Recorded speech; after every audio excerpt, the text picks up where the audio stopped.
Juifs de France, c'est tous les matins en compagnie de Christophe Dard. Comme tous les jours, nous remontons le temps et nous vous racontons les événements, les dates et les personnalités qui ont fait l'histoire de la communauté juive dans notre pays. Alors nous sommes aujourd'hui en 1830. Cette année-là, en juillet, une révolution connue sous le nom des Trois Glorieuses chasse le roi Charles X. Et c'est un prince de 57 ans de la branche cadette des Bourbons, la maison d'Orléans, qui accède au pouvoir. Il s'agit de Louis-Philippe Ier. Il prend alors le titre inédit de roi des Français, marquant une rupture par rapport à ses prédécesseurs. Nous allons voir que le règne qui s'ouvre est également un tournant pour les Juifs de France, de mieux en mieux intégrés à la société, il faut bien le dire. Christophe, on l'observe notamment avec la charte du 14 août 1830 qui marque une étape majeure pour la pratique du judaïsme.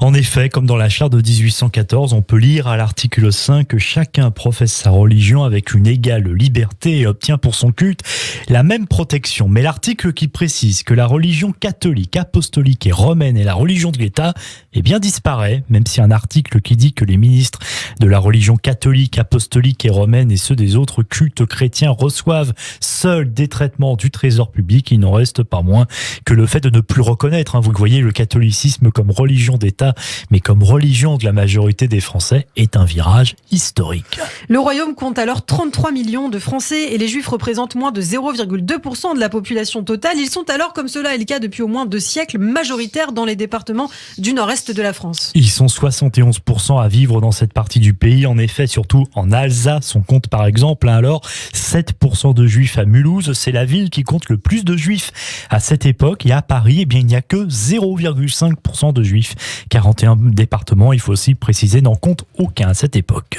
Le début du règne de Louis-Philippe est marqué également par une autre avancée inédite pour les Juifs de France. Il s'agit du vote de la loi sur le financement du culte. Elle stipule qu'à compter du 1er janvier 1831, les ministres du culte israélite recevront des traitements du trésor public. Oui, exactement. C'est du jamais vu en France même. La loi du 8 février 1831 précise l'égalité des ministres du culte des différentes religions, donc l'égalité entre les 3 cultes, catholiques, protestants et juifs. Les rabbins sont des fonctionnaires salariés de l'État. De fait, la communauté juive va connaître un développement sans précédent, marqué notamment par la construction de nombreuses et nouvelles synagogues. C'est l'époque où en Allemagne, d'ailleurs, on reprend une expression yiddish qui avait été prononcée à l'époque de l'émancipation des Juifs sous la Révolution française et que l'on peut traduire par « heureux comme Dieu en France ». Cette fameuse expression a retrouvé une nouvelle jeunesse, dans ces années 1830. Et c'est vrai qu'on peut dire que la France est alors à la pointe en Europe et dans le monde pour le plein exercice du culte des Juifs. Dans ces années de la monarchie de Juillet, l'avocat et membre du consistoire central Adolphe Crémieux se bat pour l'abolition du serment mort judaïco. On en a parlé au précédent épisode, cette pratique discriminatoire qui consiste à prêter serment sur la Torah, la tête couverte, et à la synagogue, ce qui ne met pas les Juifs sur le même plan judiciaire donc que les autres citoyens français. Supprimé à la Révolution en 1791, puis rétabli par Napoléon Bonaparte, ce serment a été maintenu sous la Restauration.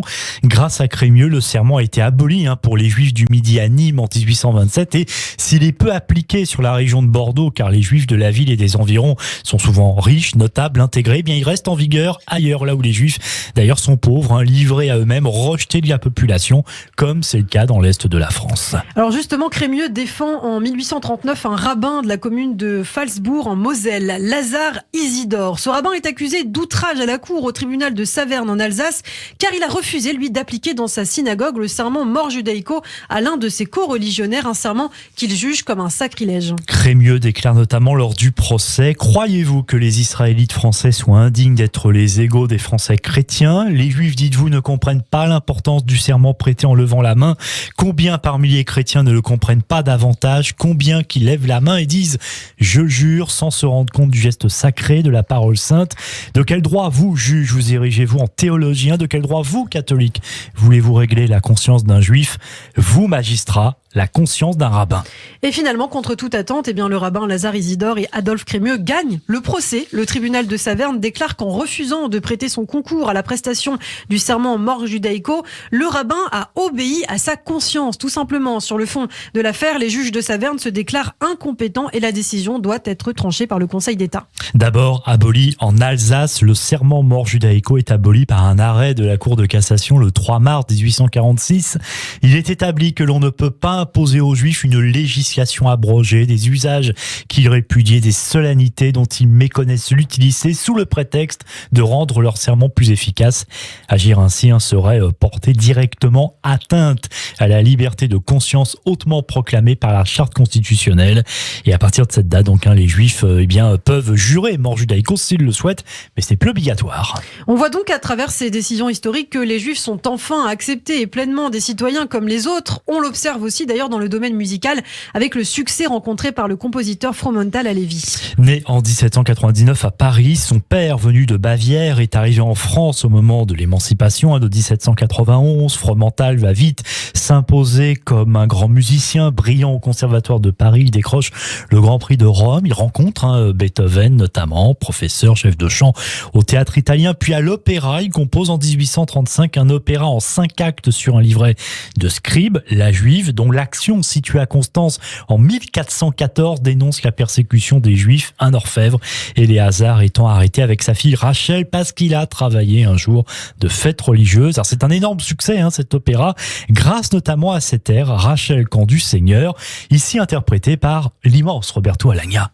Rachel quand du Seigneur, la grâce tutélaire, avec tremblante main, confie à ton berceau. Un extrait de l'opéra La Juive de Fromental Alevi. C'est un tel triomphe, Christophe, que le compositeur recevra d'ailleurs la Légion d'honneur. Eh oui, La Juive qui a fait l'ouverture de l'opéra Garnier en 1875. Et puis si vous êtes une adepte de Marcel Proust et de À la recherche du temps perdu, l'opéra est régulièrement cité dans cette somme littéraire de Proust. Et d'ailleurs, La Juive a été jouée plus de 600 fois jusqu'en 1934. Mais les stéréotypes contre les Juifs restent importants dans la société, notamment encore et toujours l'accusation d'usure. Pour les Juifs, l'égalité des droits est donc encore fragile et pas totalement acquise. Oui, bien sûr, il ne faudrait pas effectivement résumer à la fin du serment mort judaïco ou aux décisions du début de la monarchie de Juillet ou encore au niveau de la musique, comme on vient de l'entendre. Il ne faudrait pas croire que tout cela effectivement règle tous les problèmes et justement des événements même bien précis peuvent entraîner à tout moment une résurgence de l'antisémitisme. C'est le cas notamment de l'affaire Simon Deutz. En 1832, le fils du grand rabbin de France va livrer aux autorités la cachette de la duchesse de Berry. Alors cette femme n'est autre que la veuve du fils du roi déchu Charles X qui était revenu en France pour prendre le pouvoir à Louis-Philippe. C'est une histoire complètement incroyable qu'on aura d'ailleurs l'occasion justement de développer au prochain épisode de l'histoire des Juifs de France. Simon Deutz qui sera alors perçu aux yeux de beaucoup comme un Judas et certains diront même que c'est une sorte d'affaire Dreyfus avant l'heure parce que un homme est accusé. Enfin, c'est vraiment très intéressant et mais je vous en dis pas plus. On a hâte en tout cas que vous nous parliez de cette histoire, Christophe Dard. Merci beaucoup pour ce nouvel épisode de l'histoire des Juifs de France. Billet. Ça vous a plu ce petit air d'opéra? Bien sûr, j'ai adoré. Alors moi j'adore l'opéra. Oui, c'est pour ça. Pour ça, je l'ai mis un peu pour vous. Puis c'est bien aussi de mettre un peu de musique, effectivement. Ça va plaire à ma maman aussi. Voilà, il faut imaginer quand même que dans les années 1830, un opéra effectivement mettant en scène une juive, donc vraiment une histoire vraiment plus ou moins inspirée de faits vrais qui remontent au XVe siècle, par en plus un compositeur juif. C'était quand même assez fort. Incroyable. Comme quoi, en fait, en quelques années, on avait quand même déjà bien évolué. Et évidemment, c'est que le début d'une assimilation et de plus en plus de progrès vers l'intégration des Juifs dans la société. Merci beaucoup, Christophe Dard. Un billet, donc une chronique et comme toutes nos chroniques à retrouver sur notre site internet radioj.fr.